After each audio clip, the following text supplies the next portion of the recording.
If you're looking for cheap, safe, and reliable MT, make sure you go check out my new sponsor, safenbamt.com. Use code JC2K for 5% off and go build that God Squad you always wanted. Yo, what is good, YouTube, and welcome back to another JC2K video. In today's video, I am going to be ranking the top 10 best power forwards in NBA 2K21 MyTEAM right now.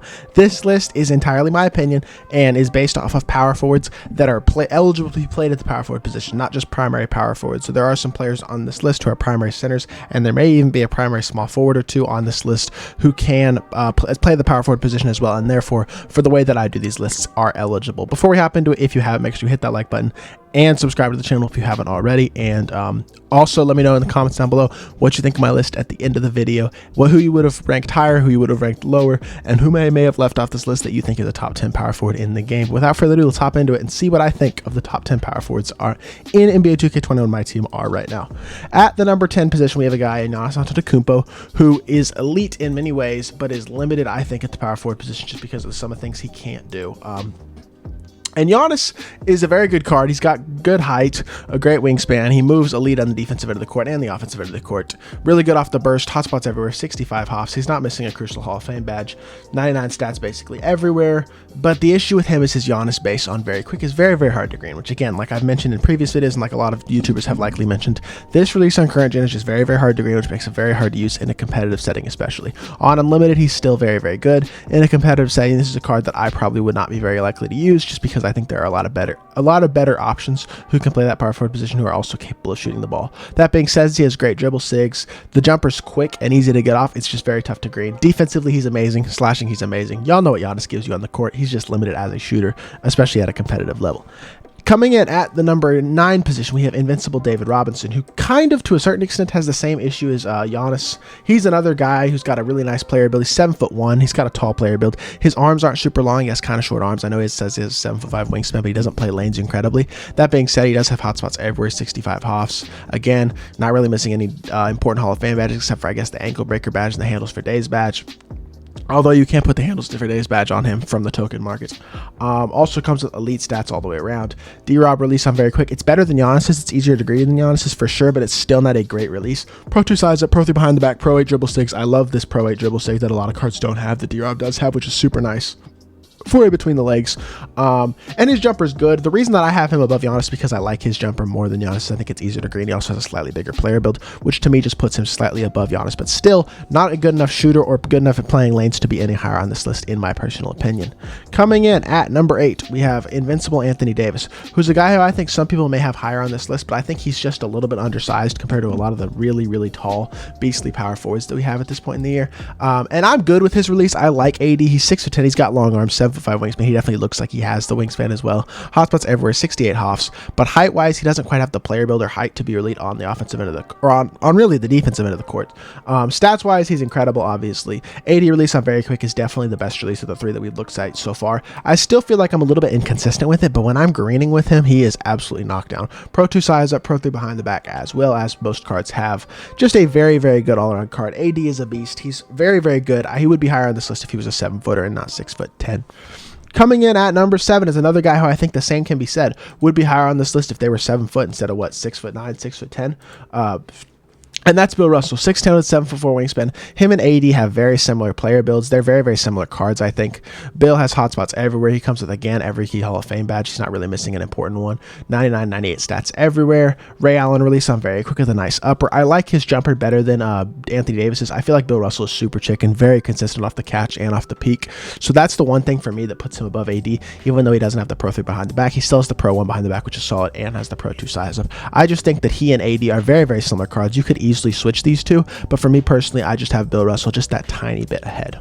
Coming in at number 6 on this list, we have James Wiseman, who is a really, really nice all-around power forward and a free option as well. A guy who a lot of people run in their squads, and for good reason. 7'1" with a 7'6" wingspan. He has the player build. He has the length. He's got the that really, really nice advantage that I don't feel like these other two guys have, and that's kind of what puts him above them. Hotspots everywhere except for the top of the key. Badge-wise, he's very good. Doesn't have Hall of Fame ankle breaker, handles for days, bailouts, dead eye, flexible. He's definitely missing some Hall of Fame badge, but his player model, I feel like, makes up for it. statistically, he's still amazing all the way around. Could use a little bit of a defensive shoe, I would say, to boost his defense a little bit, but even without it, he's still an elite defensive player, and elite on both ends of the court. Steph Curry release with Rudy Gay upper. The more I use his jumper, the more consistent I am with it. I think it's a really good jumper. There were times where I was a little bit questionable about it, just because it's lefty for whatever reason, but not for whatever reason, he's obviously lefty, but the fact that it was lefty made it feel a little bit inconsistent to me for a bit, but I have gotten it down, and I feel like he has a super knockdown shooter, and I think a lot of other people share that same opinion. Pro 2 size at Pro 3 behind the back. Another card with great dribble sticks, great size, really good all-around card. James Wiseman is a beast, one of the best, if not the best, free power forwards in the game right now. Coming in at number 5, we have Mr. Kareem Abdul-Jabbar, who I struggled to put this low because I think on any given day, Kareem could be as high as 2 on this list if I'm greening consistently with him and he's getting some of the cheesy dunk animations that he sometimes gets, because sometimes Kareem will catch every single contact. He really could be as high as 2, and I feel like 2 through 5 is kind of interchangeable at the power forward position. I will say that they're very, very close and it's hard to differentiate, but for me right now, I am going to put Kareem at 5. The thing about Kareem is he's 7'2" with a 7'5" wingspan. He's got a massive player build, one of the biggest player builds of any card in the game. Hotspots everywhere, 62 hoffs, but he only comes with gold range, flexible, and green machine, which you can find cards with 2 or 3 of these badges added. Also needs Deadeye, ankle breaker, handles for days. There's a lot of badges that he could use that would make him that next level good, and I think we're going to get a GOAT Kareem very, very soon who's going to have those. Another thing about Kareem, he has the Pro 1 size instead of the Pro 2, which is not nearly as good. It does help hurt his ability to create his own shot just a little bit, but Kareem is so good off the burst. He's so good defensively, one of the best defensive cards in the game. Plays very, very big. He's got the height. He's got a nice jump shot, easy to green, consistent. I'm a big fan of his jumper. Kareem is an elite all-around power forward. When we get a GOAT Kareem, I think there's a very, very good possibility that he will be a top 2 power forward in the game, undoubtedly, in my opinion. At number 4, we have Simbalar, who's probably the cheapest guy on this list besides the free options. And Simbalar is just a stud all the way around. He's 7'5" with a 7'8" wingspan, and he looks all of that. Hotspots everywhere, 52 hoffs. He doesn't come with the Hall of Fame ankle breaker, quick first step, bailout, floor general, handles for days. There's some badges he needs, but add those badges even to gold, and you notice this card moves and grooves with his height. He also, I do recommend, needs to be added to, a speed with ball shoe, speed acceleration. That speed Grinch definitely could help boost him a little bit, but everything else, he's incredible on the defensive end of the court. He gets amazing slashing animations. His jumper's super nice. I like the Larry Bird release with the same upper as Bo Russell. It's very consistent. I found it very easy to green. Pro 2 size up, Pro 3 behind the back. He moves like a beast. This card is absolutely incredible. He has the size to compete with the Yao Mings, Taco Falls, Sean Bradley's, those types of cards of the world, and this card doesn't go for much. You can get it for something like 25,000 MT, maybe even less than that. Super, super good option. Really a guy who I think should be running almost every single squad in the game right now. Coming in at number 3, for me personally, is Invincible Kristaps Porzingis. And I love Kristaps. I feel like he and number 2 are basically the same card, and I think y'all know who number 2 is going to be. But Kristaps is 7'3" with 7'6" wingspan. He's got the height. Player model-wise, his wingspan, it doesn't look super long, I wouldn't say, but he definitely has the height in the player build. Hotspots everywhere, 66 hoffs. Not missing any important Hall of Fames except for ankle breaker and handles for days, but you can easily find with that Hall of Fame handles for days because it's in the token market. Also comes with amazing stats, obviously. Brook Lopez, Karl Malone upper. If y'all have used Kristaps Porzingis or Bol Bol, y'all know how good this jumper is. Super, super chicken, consistent, easy to green, easy to get off as well. Pro 2 size up, Pro 3 behind the back, Pro 2 between the legs. He's got the dribble sigs. He's a complete all-around guy. Really, really exceptional on the offensive end of the court. Maybe this, I mean, he's definitely a top 3 offensive power forward in the game. Defensively, I don't feel like he's quite as good as a guy like Kareem Abdul-Jabbar probably, but besides that, with his length, his size, and all that, I feel like he is exceptional on the defensive end of the court as well, and an incredible all-around power forward for you to use on your squad. At number 2, I have Bol Bol, and the reason I put Bol Bol above KP is, for one, he has a couple of those badges that KP doesn't have. For example, he's got the Hall of Fame ankle breaker, he's got the Hall of Fame handles for days, comes with every key Hall of Fame badge, 7'2" with a 7'7" wingspan. He's got longer arms than KP, but is lacking that extra inch of height. Hotspots everywhere, 65 hoffs, 99 stats across the board. Brook Lopez, same jumper as KP. Y'all know, I just said it's chicken, it's easy to green, it's quick. It's a very, very nice jumper. Pro 2 size up, Pro 3 behind the back, just like KP. The thing about Bol Bol is, well, he has that ankle breaker on Hall of Fame, which KP doesn't have, which I like.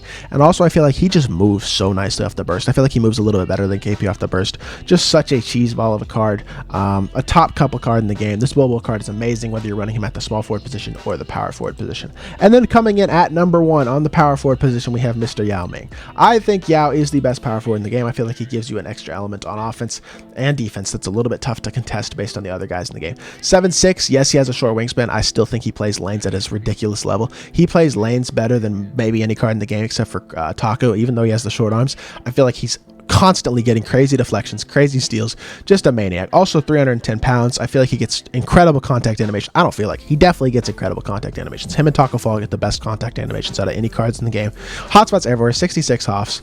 Only badges he's missing are ankle breaker and handles for days, but I don't even feel like those are crucial because he still gets the ankle breaker animations, and you can find him with the handles for days on Hall of Fame.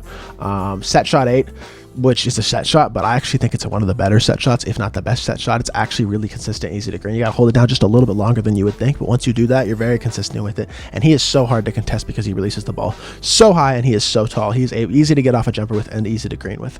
Pro 2 sides up, Pro 3 behind the back. His contact animations, his defense, there's nothing else like it at the power forward position from any other player in the game. I think Yao does set himself apart as the best power forward in NBA 2K21 MyTEAM. And yeah, that is gonna do it for this video. If y'all did enjoy, make sure you hit that like button, leave a comment, and subscribe, and I'll be back with more 2K content very, very soon. I appreciate y'all. Peace.